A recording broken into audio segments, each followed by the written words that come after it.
Greetings, Marsh here, and welcome to episode 15 of my Industrial Revolution 3 playthrough. In this episode, we are going to continue to expand electricity to the factory, as well as start making and adding modules. Enjoy. I guess that's one other thing I haven't pointed out, is that I did the bug fix for inserters, so now the inserter throughput number is much larger, so you should be able to see it. And it's interesting to compare that the long-handed inserter is the same speed as the short one. Still need to do the rest of those copper mines though, but we have more junk. Anything new? Yeah, steam drills, and we're also going to pick up burner drills too. Also, the short underground steam pipes. So that's all gone. And we're collecting a bunch of scrap, so we should probably try to get rid of it.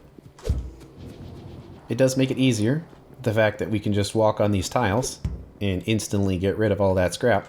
We do have to walk around the factory to make it happen, but at least we don't have to mess around with chests. So everything gets picked up. Let's pump that steam into the system. And there's not much room in here, but there's enough. We'll throw a loader in there for the copper, and that has been electrified. We also have our very awkwardly placed brick machine. I guess we'll just leave it. And in fact, this might be our first use of an electric assembler, just because we're here and we might as well. So one electric assembler and 3 small ones. And might as well put some big chests in here. So there go the assemblers. The big chests, I'll still keep them limited to 1 stack for now, just in case we might want to change that. But there we go. Not much is happening because we don't need many bricks. But also, we don't have many stone left. We're down to 8,000 stone, so I kind of can't be paving the factory anymore because we still need the stone for making things like glass. So I think this is the extent of the paving until we have like a train that goes out there. And I really don't want to create another driving path just to pick up stone because we go through stone much, much faster than iron, and it looks like iron is gone. So considering how fast we go through iron, I really don't want to do the same thing to stone. That is definitely a job for a train. Also, some extra belt right there. Although, I wonder if this is a good opportunity to electrify the iron. It's kind of hard to see, but we have to remember that we had 6 mining drills, so those are going to be expensive things to replace, which means that we don't need to have these charcoal filters anymore, because it's going to be running on electricity, and probably want to get rid of the robots too. And we're not even going to need this, but for now, let's just keep it here. So this entire thing will now run on iron. We'll take the roboports out, put them in a different heavy roller, and actually since we're here, we might as well put one together now. We'll put it off to the side here so we don't confuse which one is which. And of course it needs its 50 robots. So for now, we've actually got to walk. It takes a lot of pulls when they are these shorter variety, but we'll make it basically the same thing, except none of this annoying burner stuff. Also, while we're out here, we can give it a radar, so we can actually see what's happening. These chests just so happen to be the exact size that they need to be, so we can just kind of leave them. And the radar is going to get nowhere close to our factory, so we might as well just kind of plop it in there, and it's probably going to make the biters angry, the fact that it's out here. But at least we can see now. I suppose we can do gates. Guess we'll research it since we're thinking about it, so we can actually drive into our little mining outpost. And we'll put lights all along the poles on the way back, so we have street lighting. And there we go. It's time to test out our new and improved ore delivery system. It's not too improved because we're driving manually, but this will increase the throughput by a bit. So in we go. We could use loaders now, but the inserters seem like they're basically working fine, so we can leave them for now. And power usage, oh, it's very jittery because the mining drills use a lot of power, but also they're twice as fast, so that's 15 a second now instead of 7.5. Nonetheless, we might as well replace the exact drills that we have just so we have greater capacity in the future if we need it. So there's the iron, and we have big chest full of junk. And wow, completely maxed out on charcoal, so actually, we're gonna have trouble finding places to put this. There's some junk. Anything new? Kind of. A steam loader and both steam assemblers. Also, the steam assembler was something that we were requesting. So that's one thing to remove from the list. And it's gone. But now we don't need this charcoal belt at all. And we can't even fit all of the charcoal in here, so we need another chest. I'm sure we'll eventually go through it all. Alright, getting pretty close. That's basically the entire western half of the factory. So time to space this out as far as we can take it. So we are saving electricity. And how about just put it right in the middle of the forest? And we don't need this one either. Well, we've got more to replace here. Now it's Copper's turn. Let's see here. Well, the thing on the very end are all these assemblers. So will it let us replace assemblers? Steam assembler with electric. The small one with electric. It looks like it. So that will indeed work. Also, we're just going to have to pick up all the junk. But we'll keep pumping the steam out because I like to save everything. It's getting harder and harder to get rid of all the steam. Which makes sense because there's less and less places for it to actually go. Okay, all the steam is gone, which means now we can pick up all these pipes. And it looks like the heavy roller is helping, but now it actually has room to put all of its junk. I guess we should put the underground pipes in this plan. We certainly don't need them. We'll have to try to remember how we had all this hooked up. One important thing to note is now that we're not dealing with steam, we can do like weird send it this way and then send it this way shenanigans. We couldn't do that before because of the pipe limitations of the steam inserters. But now that that is not the case anymore, we have additional flexibility on exactly how we design future builds. And it also kind of shows you how much space is taken up just by the pipes and inserters in the end. Because once you remove them, suddenly there's like nothing left. Alright, so it needs glass. So let's do those on the inside so the pole will reach. And it's also cool how the electric assemblers sound different. And then this one right here, hopefully will cover everything. Well, it's not running, so what's it missing? Oh, the output, of course. We'll just put it in the middle. There we go. And because these machines are twice as fast, this is now going to be way too much output for our factory, because we can't support that much glass, but that's okay. It's still better to replace things anyway. And then once we have better belts, we'll be able to upgrade them, and we should return to maximum performance. More pipes we don't need.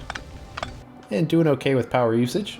Well, we have more to electrify, but this is a good opportunity to get started on some modules. Luckily, it is not hard at all. All we need is a basic computer, and we can make one. And in fact, we can make them in our own inventory just like that. And we made a module. Or, if we'd rather it be a computer again, we can convert it back. So I really like how IR3 handles modules. They are very simple and straightforward. They're still expensive in the sense that they are a computer item, which has huge input requirements, but actually making the modules themselves is pretty straightforward. Alright, well, we're going to need at least 3 machines, and it's going to require some rubber. We could also build a format machine to return the modules to their original state, but I don't know how often that's actually going to happen. So for now, we'll just do it normally. Let's see, let's do a regular inserter here.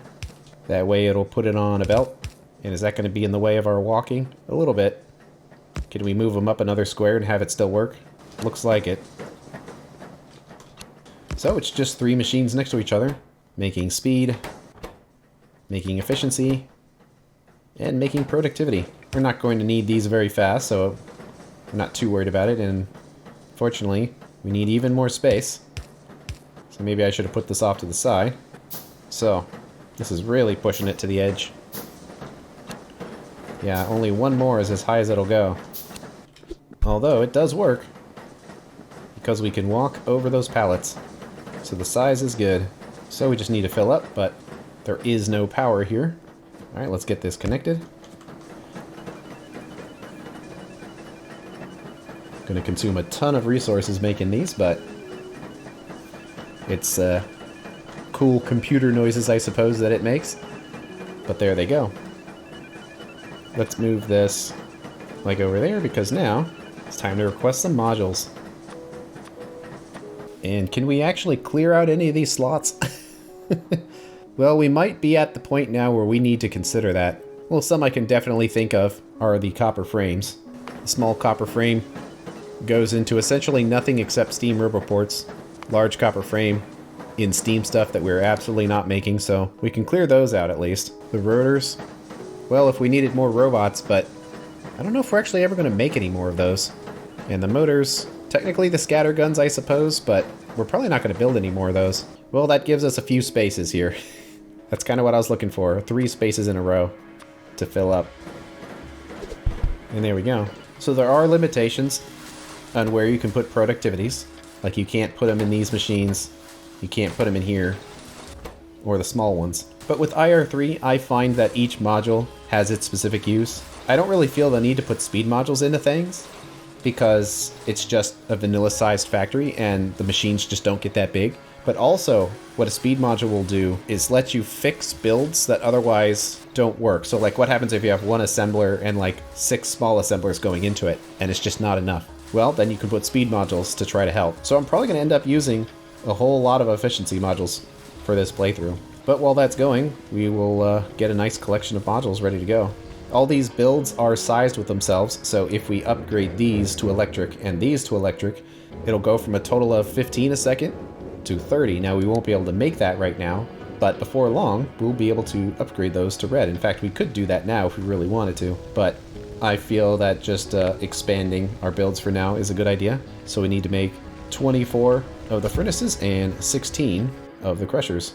We've got more junk, although a lot of these are entities, so we might want to separate the entities we might want to place in here with the intermediates, because we're going to find a great deal of this stuff in our inventory.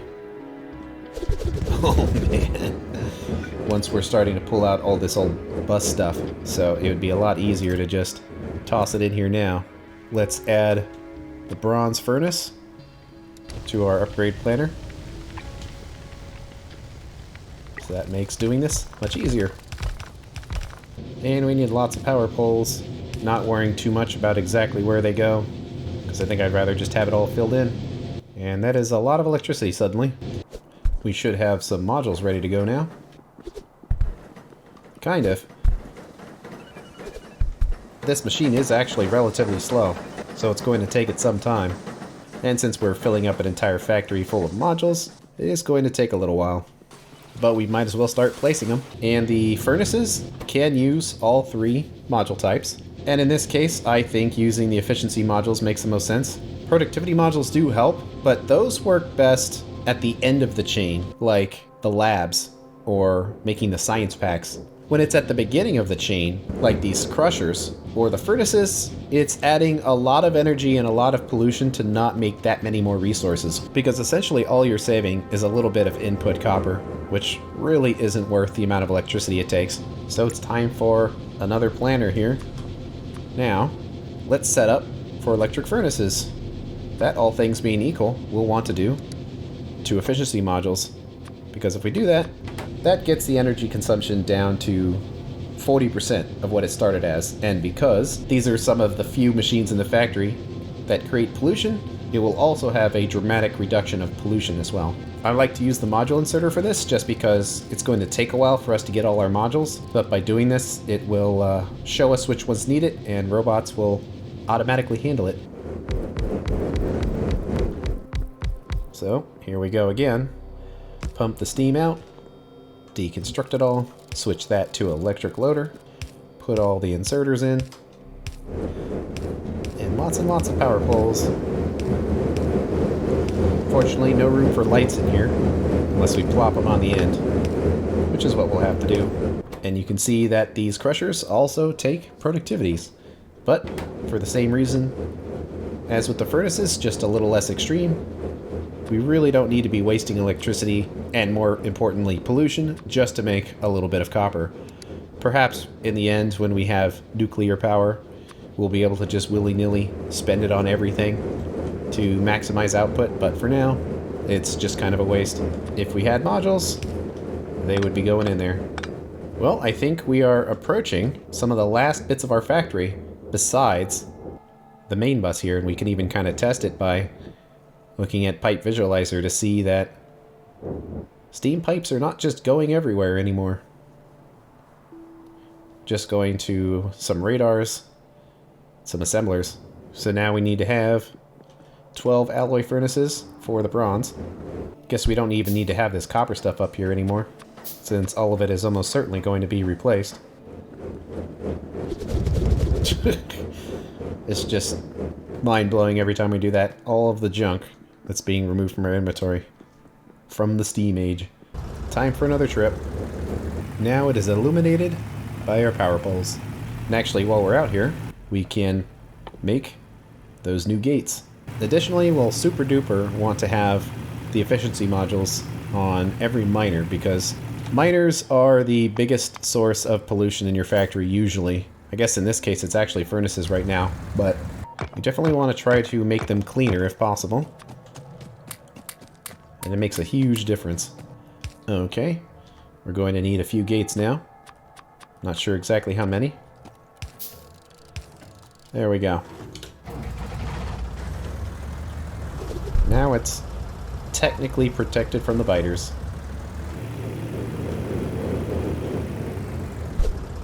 And there we go. I think I'm seeing some flickering. Guess it kind of makes sense because the power is close to maximum there. So we'll take care of that in a second. First we have some upgrades, but we can also do the planner for this as well. And just hit everything. So there we go, trash all of that. And because it's electric, we don't need this fuel belt anymore, but it's already placed, so how about we just leave the alignment of the machines as is? Although one thing we can do is convert it to output on the inside instead. So the belt would come somewhere around there. And there we go. Also no room for lights in here, so we'll just stick them on the ends. These alloy furnaces are a potential use of productivity modules just because they are a secondary process that is already taking a lot of input resources, and also the recipe pollution is greatly reduced. How about for now we mark the alloy furnaces for the efficiency modules as well. And obnoxious amounts of junk again. Good thing it's automated. And we are actually starting to go through that charcoal again, which is nice to see. More modules. Under normal circumstances, we would be getting them fast enough, but because we have an entire factory to convert, it might take a little while. So there they go. And we have yet another unnecessary belt. And it looks like I never unhooked it from this side. Oh, looks like some leftover pipes are in here. So finally, this snaking belt just goes into the boilers, and soon enough that's going to be gone too. So we have more snaking steam pipe to remove. But now we are starting to get back towards the origin. And that's essentially right here, because the last pipes are the ones going into the bus. One use of productivity modules are just to go into our labs. It does increase energy consumption by quite a bit. However, it's free materials and all of these packs are very expensive. So that is one place to use them. Another is to use them on the machines making the packs in the first place. So we can upgrade these in place. Let's space this out for now and just hook this in there so the steam will continue to the rest of the minibus. But for now we can electrify this, and because we placed everything towards the middle, we can just place the poles in the middle. We can put productivities in these, and then efficiencies in the small ones. So first we'll do electric assembler and say, if possible, put productivities in there, and then another one saying, if you can't, it'll get the efficiencies. And upgrade everything. We do need to make 2 more radars. Oh, those biters are back there again. They really like to settle down in that area. I think we have to go up there and get them. because otherwise they're just going to get mad at this radar. So there we go. And we got some over there too. Probably should fight them.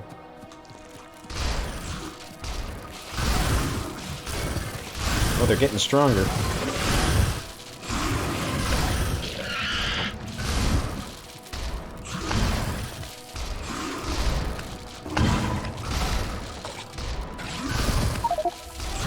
Oh, our first medium biter. And let's get this other nest too, even though it's pretty small. Just because it's kind of close.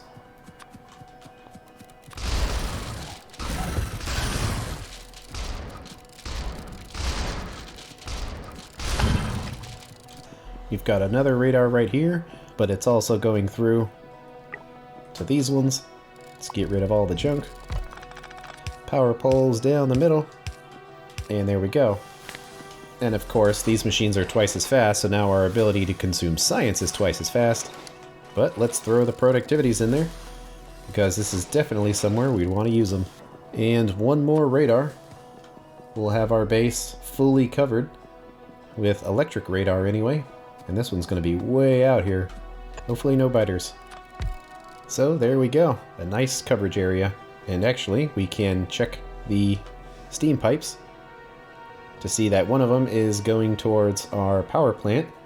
One is being supplied by the boilers, and the other two are simply supplying the minibus. Time to toss more modules in here. The settings should be good. It complains about productivity modules, but then it uses the efficiencies in its place. So that all worked properly. Hopefully power use starts going down as we do all this. But one good way of testing it, let's get rid of our junk. One way to test this is to start some research, and since we have thrown productivity modules in all of the machines supporting it, we can now dump a lot of resources into it. We still have some work with the minibus here, but for now, how about we just start upgrading the labs, which, by the way, will make the productivity hit as far as the electricity use less and less because the labs are faster and faster. So there we go, 4 upgrades. Let's see what that does to power. Well, it's certainly going up. Let's add another rule.